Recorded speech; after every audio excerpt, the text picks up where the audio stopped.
Yo, what is going on guys, the boss is back with another video, and today we'll try out a new Stronghold 10 beatdown strategy. It took me a long time to figure it out because I haven't used that troop type for a while, but it's actually so extremely efficient that I'm super excited to share it with you today. So let me tell you first my setup for my new troop combination to destroy fully upgraded Stronghold 10s. First of all, you need 46 Bombardiers and 10 archers, then 4 healing barrels and 2 berserk barrels, and that's almost it. You just need one more thing, and that are the dwarf saboteurs, and finally we are ready to destroy some Stronghold 10s very easily. So let's head into the battle to test it out. Alright, here we can see the base from Bambo PL, and he's using the obsidian nails currently, but they shouldn't be a problem for our air troops, right? So we're using the first berserk barrel and deploy some of our bombardiers, but not all of them on the effect area of the berserk barrel. This is important because then our army starts to spread out within the opponent's space, which is the key to success with that type of attack. This has the simple reason that if our troops gather in one big push, a single airmine can kill a lot of them instantly, and this is extremely deadly for us. We need a huge number of bombardiers all the time because those troops die so fast, and if we are not able to destroy all of the towers in that push, we lose without getting a single star. So you should always remember that you need to deploy your troops on a wide area. Also, another reason why you should do this is because the bombardiers are extremely slow. So if they don't split up in the enemy's base, they need to travel extremely long distances, and the time for attacking might be over before you could finish the base. So always keep that in mind. Okay, seems like we cleared out almost the whole base, and that's why we use the archers to help our bombardiers clearing up the rest. In this case, also clan troops might become extremely useful to speed up that process. So of course, the more troops you bring into the battle, the higher the success rate, but in this fight it worked out also without any additional support. Alright, unfortunately we need to wait now a little until the troops are done with the base, so let's jump ahead and finish this fight.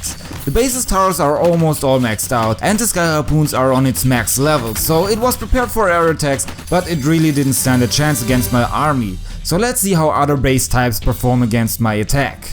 So let's destroy now this maxed out Stronghold 10. I hope it shouldn't be that tough with the new strategy now. So first thing I'm looking for is the best place to do our entrance into the battle. For that I'm searching for the area where most of the traps got already disabled through the dwarf saboteurs. And that's at the bottom where 2 seeking airmine traps are not working anymore.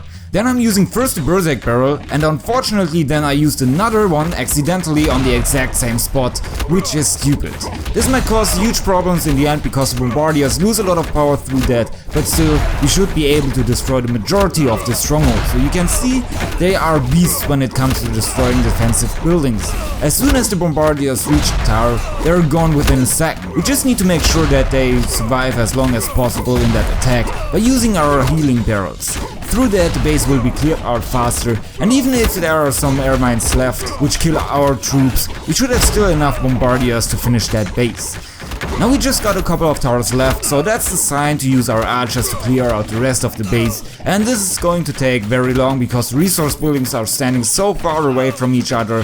So in this case it would have been good to bring some clan troops to speed up that process, but on the other hand we got more than a minute left to finish that fight. So let's jump ahead again to see what happens in the end. So obviously we don't have enough time left to finish all the buildings, which is extremely unfortunate, and if I wouldn't have thrown away that other berserk barrel in the beginning, this should have been a 3-star victory for us, but because of that we only made 95% damage in the end, so we need to find another max Stronghold 10 to see finally the full potential of this strategy. So here we got our last Stronghold 10 base for today, and similarly to the previous base we got here 2 triggered seeking airmine traps at the bottom left, which is why we are going to start from that side. First of all we start again with the berserk barrel and don't deploy all of our troops on it, so we attack in around 3 to 4 waves, and in my opinion it's purely insane to see how fast those bombardiers fly and destroy buildings when they are under the berserk barrel effect. Like I said in the title, they are entering the beast mode for a couple of seconds when they are getting affected by it.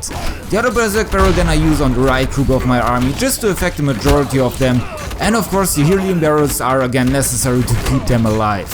Also there went a couple of seeking airmine traps into the air, but because our troops are so far spread out, they are not that effective. And now we almost destroyed all of the towers, and as soon as Sky Harpoon goes down, this base just needs to be cleaned up, which is why we brought again all of our archers. This time we used them all on the opposite side of where the Bombardiers army is, because these buildings will be the ones that reach at the end, and of course we don't have a lot of time left to finish that base. While we wait until this is finished, let's talk about the Facebook post I made about this base, and I've asked you which troops you would use to attack this base to 3-star it, and everybody was only talking about dragons or cannoneers, marauders and healer armies, which is quite funny because nobody is aware of this attacking strategy yet, although it is very strong. Even with dragons, for example, you need more items to 3-star this base. With one buff, that's impossible against a good stronghold, so there you can see that it might be the strongest strategy to attack with Bombardiers, but on the other hand the risk of failing is also very high, because if the Bombardiers die before the towers get destroyed, you will lose the fight. So make sure that you know how the strategy works before you go against extremely strong bases. I also failed in the beginning with that strategy, but that only happens if your troops are not spread out enough, so make sure that you deploy them exactly like I've shown it in all 3 clips, and then you'll be fine.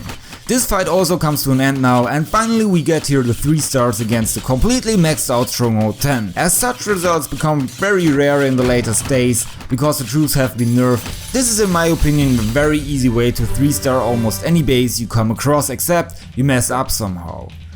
Alright, I'll continue searching for such nice attacking strategies, but until I find one, you can have a look at one of my older videos where I compared the dragons with the cannoneers. So if you want to see which troop type is stronger, you can do it now.